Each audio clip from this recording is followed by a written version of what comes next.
One of the most elusive criminals in modern history stalked the shadows, moving with a confidence that bordered on the supernatural. This was no ordinary criminal. This was a phantom, a presence that seemed to slip through the cracks of the world, always just out of reach. The killer who left no clues, operated without a trace, evading law enforcement for years. Each time the authorities thought they were close, the trail would vanish, as if the killer had never been there at all. With at least 10 confirmed victims from 2010 to 2015, each case left investigators baffled. The pattern was clear. Different towns, different states, but always the same eerie silence and aftermath. Advanced forensic techniques, nothing but DNA and fingerprints and evidence. It was as if the killer had studied every investigative method and found a way to defeat them. The killer's meticulous planning spanned multiple states, spreading panic.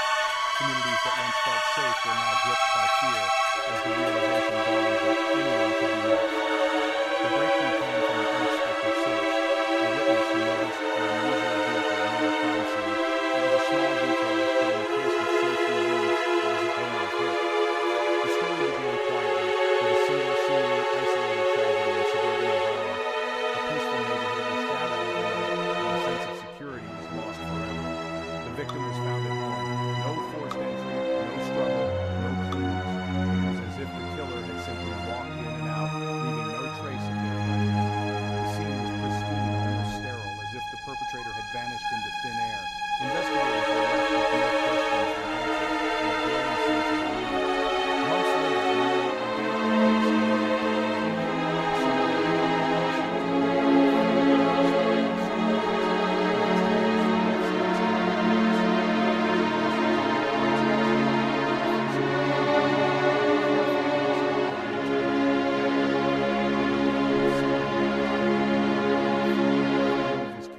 Every detail considered, leaving nothing to chance. The media hadn't caught on, but law enforcement knew a predator was on the move, an invisible one. The public remained largely unaware, but behind closed doors, the hunt had begun in earnest. The killer's moniker, the killer who left no clues, was a grim reality. It was a name that struck fear into the hearts of those who knew. Each new crime scene was a massive class innovation. The killer's ability to erase every trace was almost artistic.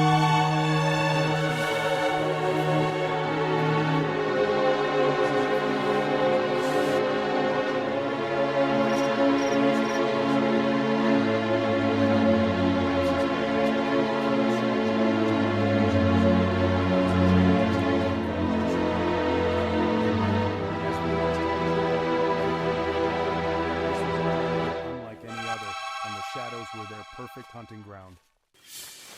The killer's methods were unlike anything investigators had seen. It wasn't just gloves and washing. It was a comprehensive strategy of forensic countermeasures. The killer targeted victims living alone, in homes with predictable routines, suggesting careful surveillance. No forced entry baffled even seasoned locksmiths. Crime scenes showed no struggle, no chaos, just control. Toxicology found nothing unusual. It was as if the killer was never physically there. Detectives theorized the use of full-body suits and specialized cleaning, erasing all traces. Every surface was wiped, every clue removed. The psychological toll on investigators was immense. They were fighting an enemy they couldn't see. Every lead went cold. Every theory hit a dead end. The killer's methods created a sense of helplessness. The ghost in the machine was winning. As the body count grew, so did the fear. Each new headline sent a fresh wave of anxiety through communities already on edge, and the sense of safety people once took for granted began to erode. The crime spread from Ohio and Indiana to Illinois, Michigan, and Pennsylvania, leaving a trail of panic across the Midwest. No town felt too small, no city too large to escape the shadow of the killer. The killer was now a national nightmare. News outlets ran constant updates, and the story dominated conversations in homes, schools, and workplaces. The media dubbed the perpetrator the Interstate Phantom, a name that only deepened the sense of mystery and dread. The story terrified the public. If the best couldn't find a trace, what hope did anyone have? People began to question whether anyone was truly safe. Fear seeped into daily life. People triple-locked doors, bought security systems, and eyed neighbors with suspicion. Neighborhood watch groups sprang up overnight, and strangers were met with wary glances. The randomness of the victims made everyone feel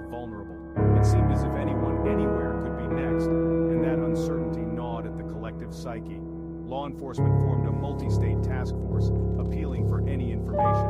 Officers from different jurisdictions pooled resources, hoping to find a breakthrough. But there was nothing to report. No suspect, no vehicle, no pattern, but the lack of evidence. Each new crime scene brought only more questions and frustration.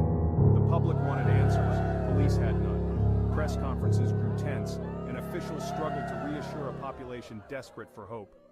Morale inside the task force plummeted. Officers worked around the clock, but exhaustion and disappointment set in as leads dried up. Detectives worked grueling hours, re-examining everything, but found nothing. The sense of failure weighed heavily on everyone involved. The weight of unsolved cases grew heavier. Each file represented a life lost, a family shattered, and a community left in fear. They were fighting a war in the dark against a ghost, an enemy who seemed to vanish without a trace, leaving only fear in their wake. The investigation became a showcase for advanced forensic technology. Crime scene units scoured every inch using the latest tools.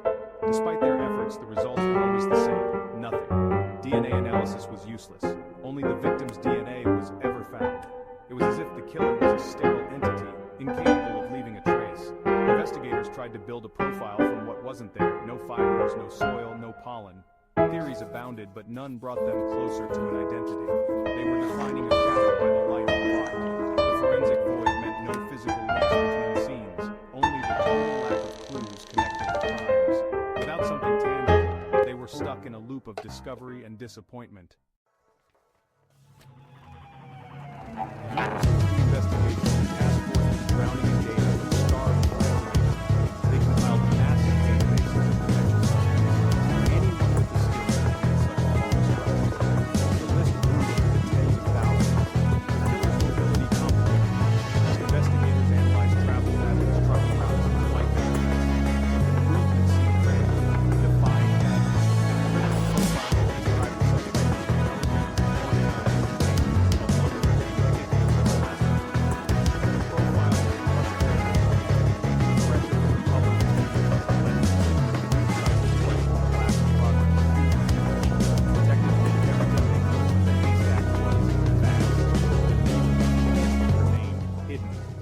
search felt endless. The breakthrough came not from a lab, but from a human being. An elderly woman in Pennsylvania recalled an unusual van near the 10th victim's home. Her initial statement was overlooked, but a detective later flagged it. She described a dark blue utility van with a custom ladder. No company logo, just only details. The van had been parked in an unusual spot for 2 days. She couldn't recall the license plate, but her description was vivid and unwavering. First time, investigators had something tangible to defend.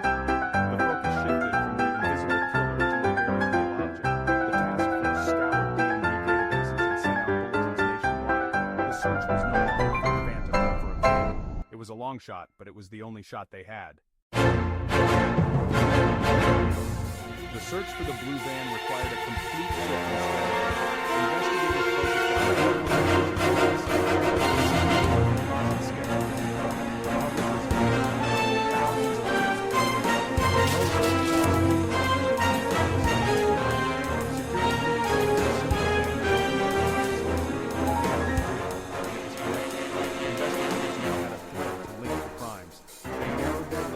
Investigators focused on with access to a utility van. The search became more targeted. For the first time in years, momentum was on their side. The big break in the case came late one evening when a Michigan state trooper patrolling a quiet stretch of highway noticed something unusual. Years of experience had taught him to trust his instincts, and that night, they told him to take a closer look.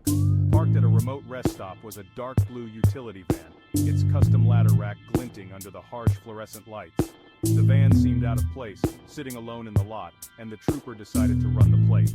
The registration came back to Robert Miller, a freelance industrial cleaner from Ohio. Miller's work took him across state lines, often at odd hours, and he was known for keeping to himself. Investigators soon discovered that Miller's travel records matched the times and locations of at least 8 unsolved murders. Each crime scene was left spotless, almost as if the killer had erased every trace of himself. Miller fit the emerging profile perfectly, a quiet loner, highly skilled with cleaning chemicals and always on the move. He blended in easily, never drawing attention, and his work gave him the perfect cover.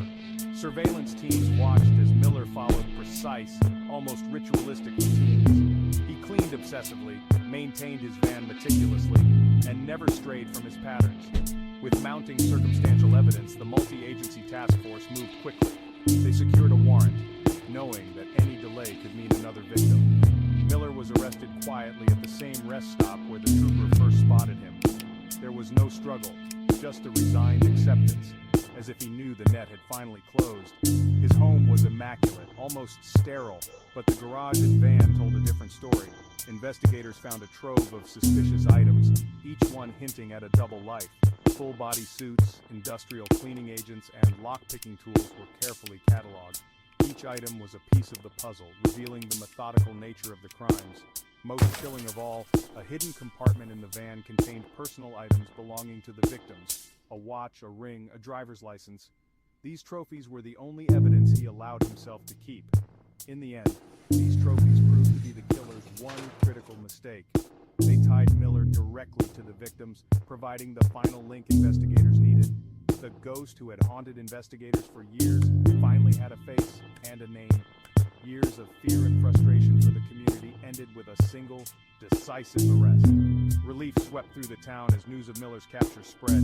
The case that once seemed unsolvable was finally cracked, bringing closure to families and justice to the victims. The case of Robert Miller closed not with science, but with human observation. For years, Miller outsmarted technology, creating a perfect forensic void. But he couldn't account for the randomness of the human element. An elderly woman's habit of watching her street and a detective's persistence unraveled the mystery. The case proved that technology is powerful, but intuition and observation are irreplaceable. Relief swept through the communities that had lived in fear. For investigators, it was a hard-won victory and a lesson in the basics of police work. The story became a teaching tool. Never underestimate a single witness. Even the most careful plans can be undone by a glance out a window. Sometimes the most important clue is found not in a lab, but in the memory of a watchful neighbor.